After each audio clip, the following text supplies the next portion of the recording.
Candace is with us in Sacramento. Hi, Candace. Welcome to the Ramsey Show. Hi, guys. Thanks for taking my call. Sure. What's up? So I'm having a bit of a moral dilemma that I'd love your advice on. My son, he's 19 years old, and we have decided as a family, including him in the decision-making process, that, he's got to be out on his own on June 1st. We are a month away, and he has no money saved, and his plan is to go live on a friend's couch in the bad part of town where the two-bedroom apartment that has 5 people already living in it. So my husband and I are debating, do we give him more time? He's shown no motivation to do anything more than to save.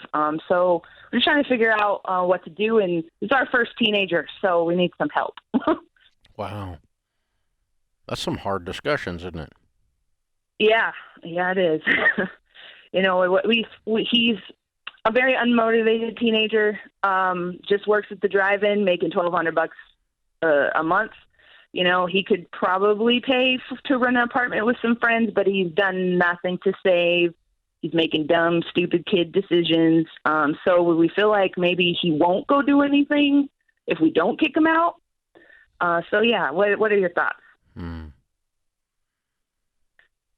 Coleman, what would your dad have done?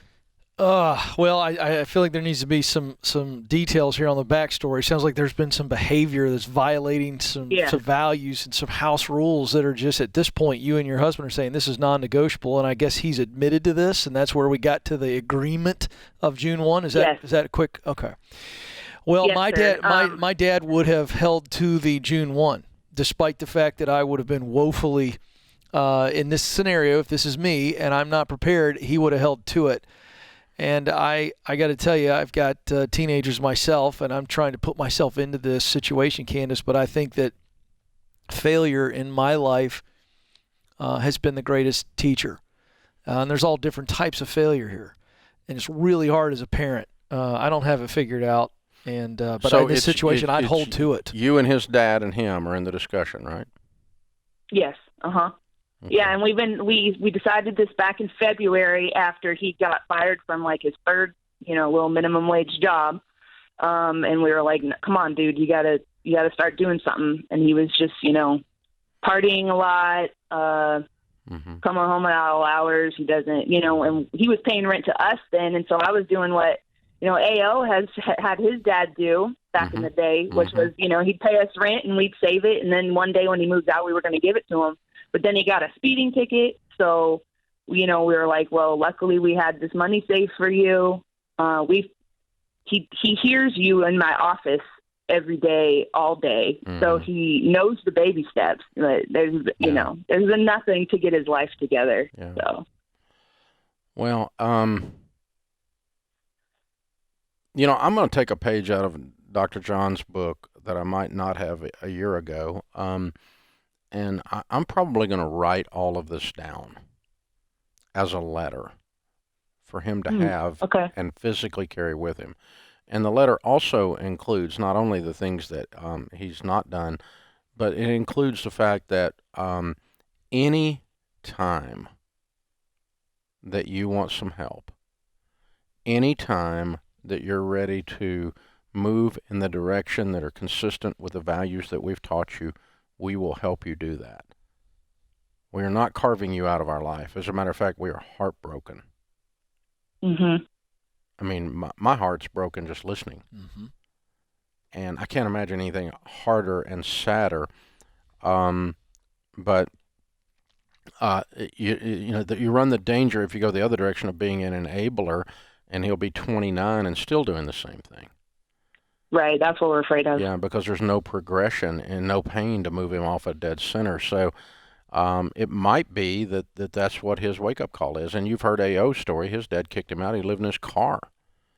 Yeah. Because he was a smart uncle and a smart off at his mother, and run up a bunch of debt and got kicked out of school, and they threw him out. And he lived in his car for a year. But his dad checked with him every week and made sure he was okay, but let him live in his car. And so, A.O. tell you that's the best thing ever happened to him. But when he did say, all right, Dad, I'm ready to straighten up and come home, first thing he handed him was a Dave Ramsey budget, and he got on it, by God, then. because he was because his little tail was ready. But that's AO's story in a nutshell. And so I'm thinking the thing you don't want to do with this is just abandon him to himself. I still want to keep as much love and influence over him as I possibly can by constantly extending, not help that enables, not help that causes him to continue on the same path, but any sign that's positive, I'm going to meet him on that sign. And, he goes and gets a job. Dad, I want to try to get out of debt. Good. If you start working on your debts, I'll pay some of it. I'll pay, I'll match whatever you put on your debt. Or, Mom, I'm going to start doing a budget. And, okay, come over here and sit down. We'll have dinner, and I'll show you, and I'll coach you with this, and I'll meet with you over coffee once a week. And you're not abandoning him. That's my point. Okay. And that would make this the only way it's tolerable for me emotionally. It's real hard. Yeah. Candace, I like Dave's idea of the letter. I would add a section in there on what you and your husband have noticed about him, his brightest moments in life, whether it's been on the sporting field or in the classroom or at a science fair. This is when you're your best. Yeah, and this is what we see, and you've got all this potential. This teacher said in the 6th grade about you. I would remind him of his tremendous value, and I would also say, hey, we believe that there's a unique role that you were put on this planet to fill, and we will help you get there.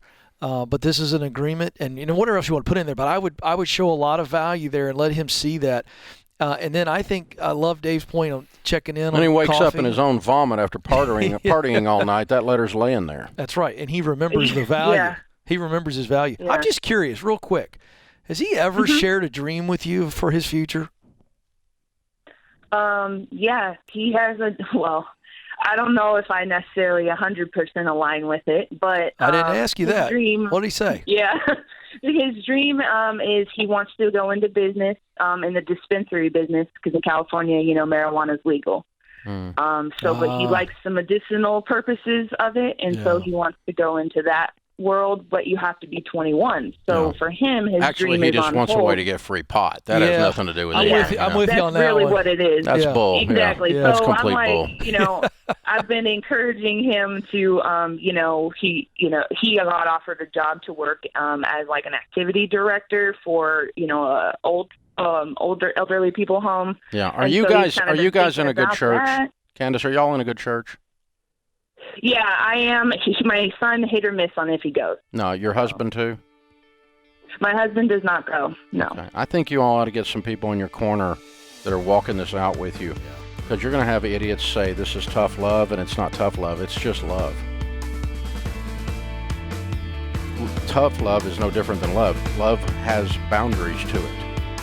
And as for me and my house, we don't do things this way. And so you can't live here if you're going to do this way. That's what you're saying. And because you love him. But be there for him. Don't abandon him in this process.